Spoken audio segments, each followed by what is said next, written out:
ಇವು ನಾನು ನಿಮ್ಮ ರೇಖಿ ಮಾಸ್ಟರ್ ಮಧುಶ್ರೀ. ಎಂದಿನಂತೆ ಇವತ್ತು ಕೂಡ ಕೆಲವೊಂದು ವಿಚಾರಗಳ ಬಗ್ಗೆ ಮಾಹಿತಿ ಕೊಡಬೇಕು ಅಂತ ಬಂದಿದ್ದೀನಿ. ಏನಂತಂದ್ರೆ ನರದೃಷ್ಟಿಯ ಬಗ್ಗೆ. ಈ ನರದೃಷ್ಟಿ ಅನ್ನೋದು ಬಹಳಷ್ಟು ಜನರ ಸಮಸ್ಯೆ. ಪ್ರತಿಯೊಬ್ಬರಿಗೂ ದೃಷ್ಟಿಯಾಗಿ ತಲೆ ನೋವ್ತಿದೆ, ದೃಷ್ಟಿಯಾಗಿ ಹೊಟ್ಟೆ ನೋವ್ತಿದೆ, ಏನೋ ನನಗೇನೋ ದೃಷ್ಟಿ ಆಯ್ತೇನೋ, ನನ್ನ ಕೆಲಸ ಆಗ್ತಾನೆ ಇಲ್ಲ ಅನ್ನೋಂಥದ್ದು ಬಹಳಷ್ಟು.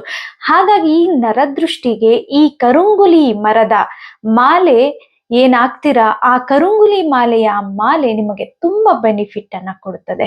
ಈ ಕರುಂಗುಲಿ ಮಾಲೆಯ ಒಂದು ಮಾಲೆ ಇರ್ಬೋದು, ದಂಡ ಇರ್ಬೋದು, ಅಥವಾ ತ್ರಿಶೂಲ ಇರ್ಬೋದು, ಕೆಲವಾರು ರೀತಿಯಲ್ಲಿ ಆ ಮರದಲ್ಲಿ ಆಗುವಂತಹ ಈ ಏನು ಮಾಲೆ ಇರ್ಬೋದು, ತ್ರಿಶೂಲ ಇರ್ಬೋದು, ದಂಡ ಇರ್ಬೋದು, ಕೆಲವಾರು ರೀತಿಯ ಒಂದು ಅದ್ರಲ್ಲೇ ವಿಗ್ರಹಗಳನ್ನು ಕೂಡ ತಯಾರು ಮಾಡ್ತಾರೆ ಈ ಕರುಂಗುಲಿ ಮರದಲ್ಲಿ.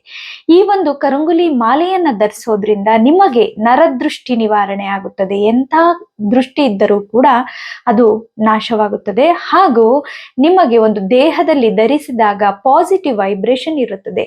ಯಾವುದೇ ರೀತಿ ನೀವು ವೀಕ್ ಆಗ್ತಾ ಇದ್ರೆ, ಏನಾದ್ರೂ ಸಡನ್ಲಿ ತಲೆ ಸುತ್ತೋದು, ಸುಸ್ತಾಗುವಂಥದ್ದು ಈ ದೃಷ್ಟಿಗೆ ಆಗ್ತಾ ಇದ್ದಾಗ ಈ ಮಾಲೆಯನ್ನ ಧರಿಸೋದ್ರಿಂದ ನಿಮಗೆ ಎನರ್ಜಿ, ಒಂದು ಬಾಡಿಯಲ್ಲಿ ಪಾಸಿಟಿವ್ ಎನರ್ಜಿ ಬರುವಂಥದ್ದು. ಹಾಗಾಗಿ ನೀವೆಲ್ಲರೂ ಕೂಡ ಕರುಂಗುಲಿ ಮಾಲೆಯನ್ನ ಧರಿಸಿ ಈ ನರದೃಷ್ಟಿಗೆ ದೂರವಾಗಿ ಅಂತ ಹೇಳ್ತೀನಿ. ಈ ವಿಚಾರ ನಿಮ್ಗೆ ಇಷ್ಟ ಆಯ್ತು ಅಲ್ವಾ? ಇಷ್ಟ ಆಯ್ತು ಅನ್ಕೋತೀನಿ. ನಮಸ್ಕಾರ.